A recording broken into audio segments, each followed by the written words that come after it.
Hi, I'm Josh Hutchinson, and welcome to the Thing About Salem. Hi, I'm Sarah Jack. What stands out about the Salem witch hunt and what sets it apart? While witch hunts have occurred everywhere and continue to occur, Salem stands out as the most culturally significant witch hunt ever. One thing that makes the Salem witch hunt stand out among New England and indeed British witch hunts is the size and scope. The indiscriminate nature of accusations makes Salem a unique experience in American history. People at the highest levels of society were named as witches. There's also the fact that this episode began with multiple afflicted people, unlike other episodes in New England, and the accusations spread as the affliction did.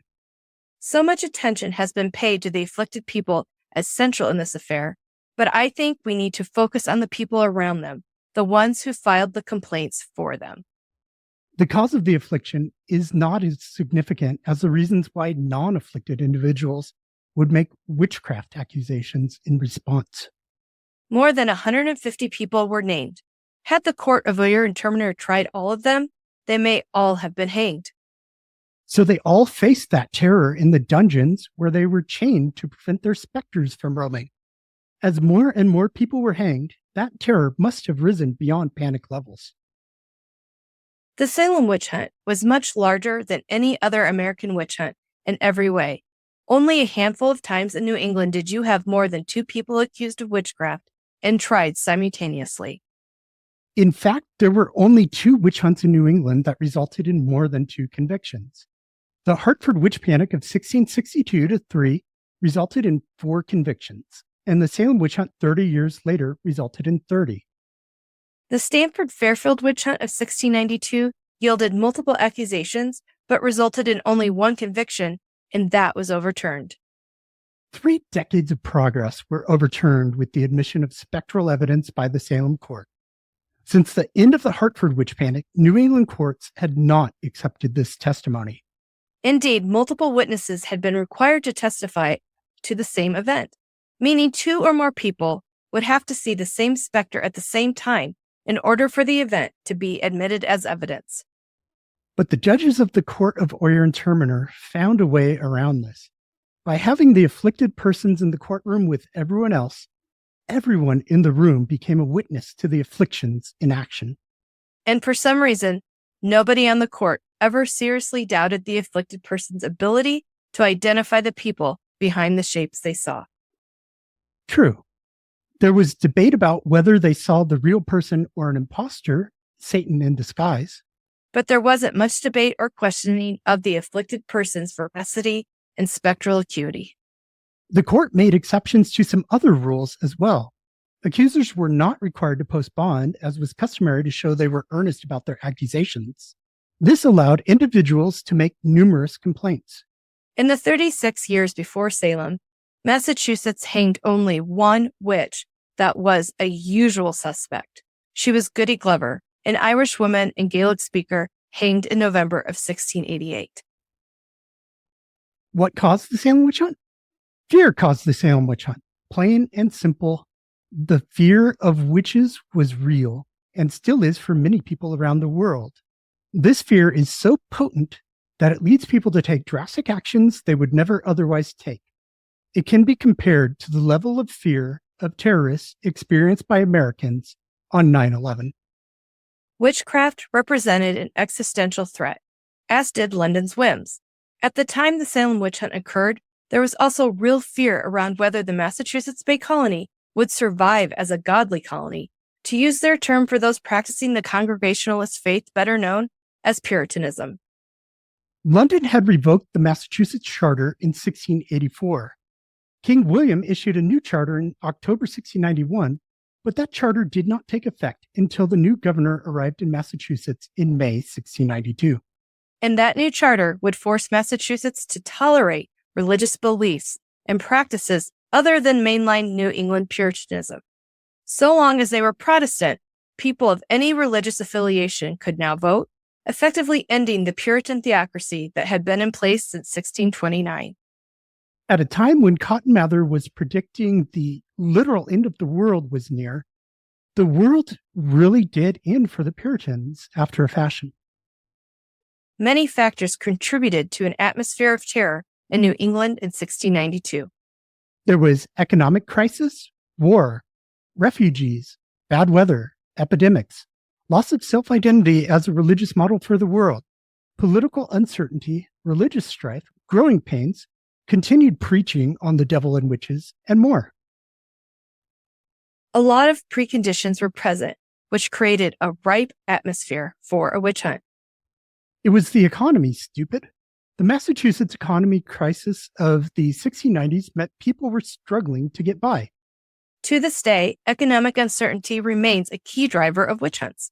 When you aren't doing well, you look for people to blame. War lay behind the economic woes. King Philip's War was, per capita, the bloodiest and costliest war in American history.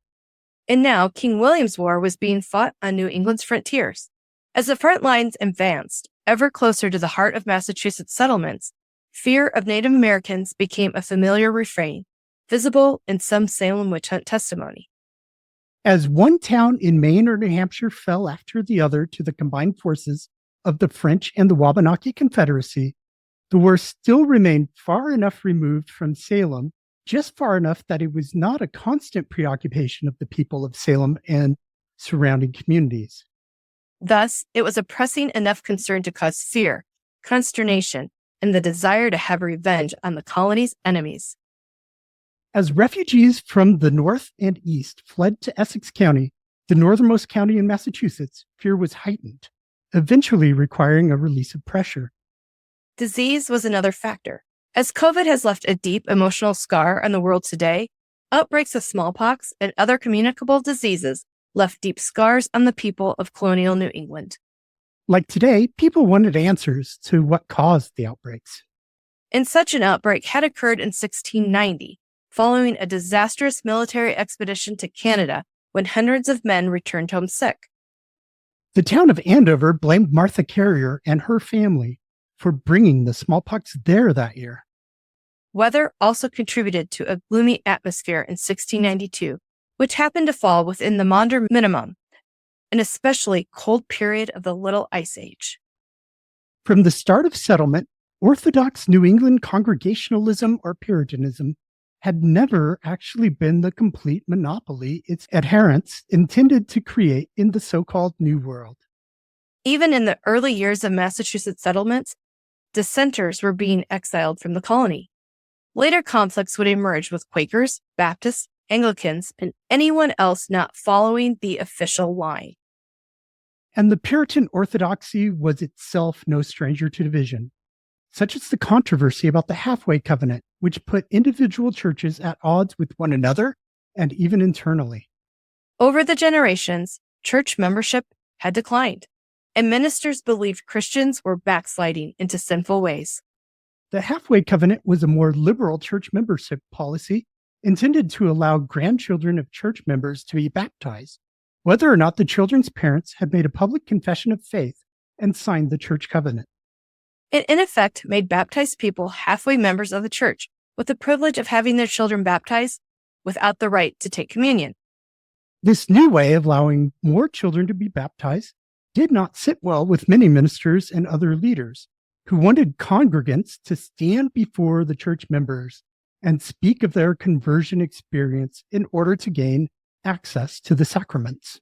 These individuals wanted their churches to be composed of born-again or regenerate Christians. They did not want unregenerate people taking advantage of sacraments with unclean hearts. In other words, they wanted assurance their churches were made up of God's elect, his chosen people. Thanks to New England's congregational system, each church chose independently whether to adopt the halfway covenant or not. For decades, many of the leading churches opposed the move. However, by the end of the 17th century, 4/5 of the churches had adopted the halfway covenant. The church in Salem adopted the covenant in 1654, but when the Salem Village Church was gathered in 1689, Minister Samuel Parris and the powerful Putnam family opposed the new covenant and required proof of regeneracy. On top of all these factors, there was great political uncertainty. The very fate of the Puritan experiment lay in the balance. In 1629, Massachusetts Bay Colony was issued a charter which allowed the company to establish a government. This enabled the creation of government by the so-called godly, which executed Quakers and drove antinomians out of the colony. These extremist actions and others did not sit well with England, and King Charles II revoked the charter in 1684. In 1686, King James II installed a new royal governor to look after all of England's Northern American colonies from Connecticut to Maine. This new royal supercolony, the Dominion of New England, was lorded over by Edmund Andros, who forced the New England Puritans to tolerate other Protestant religious sects and used Puritan meeting houses for Anglican services. The Dominion was expanded in 1688 to include New York and New Jersey and was dissolved in 1689 when King William and Queen Mary ascended to the throne of England, Scotland, and Ireland, etc., etc. Which they actually wrote on documents. You see that in many of the court documents from Salem, King and Queen of England, Scotland, and Ireland, etc., etc. It just wasn't worth writing it all out. But Massachusetts leaders replaced the Dominion temporarily with their own interim government of their pre-1686 boundaries, which included Maine. This interim government was replaced by the Charter of 1691, which was implemented beginning in May 1692. So there's this air of mystery that hangs around the Salem witch trials. Despite us knowing all the facts we've outlined already, one common misconception about the witch hunt is that we don't know what caused it. We don't, do we? Well, we actually do. Well, what was it then? It was all those things we just discussed: warfare, an economic crisis, disease, weather, religious strife, political uncertainty, decades of neighborly disputes, etc. But what ailed the afflicted persons?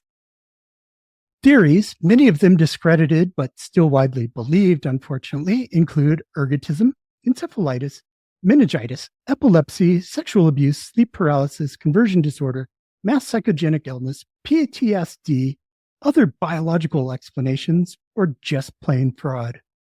I read that the afflicted were in fits in court and during nightmares, but calm as anyone else in between. That's what was written about them, and there are a couple of theories on that.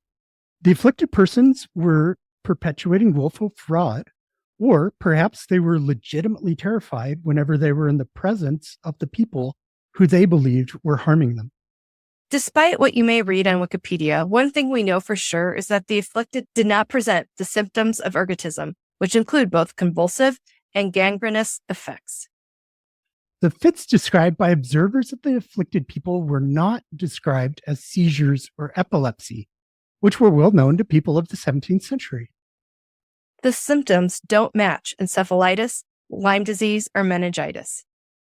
Some have proposed other physical ailments, while others believe a psychogenic illness such as conversion disorder was involved.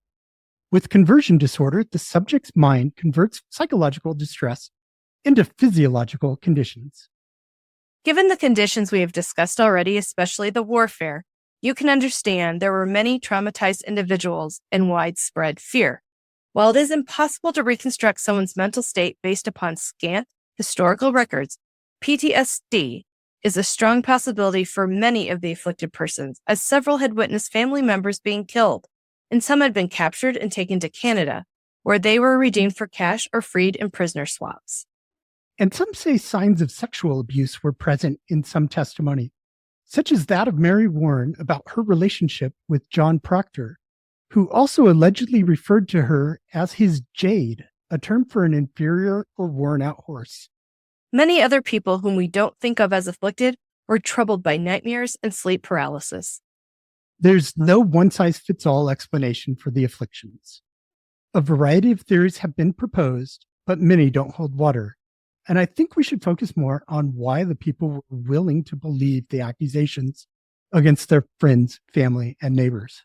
So why don't we spend more time considering the supposedly rationally thinking adults and less on the kids who are clearly occupying a different mental space?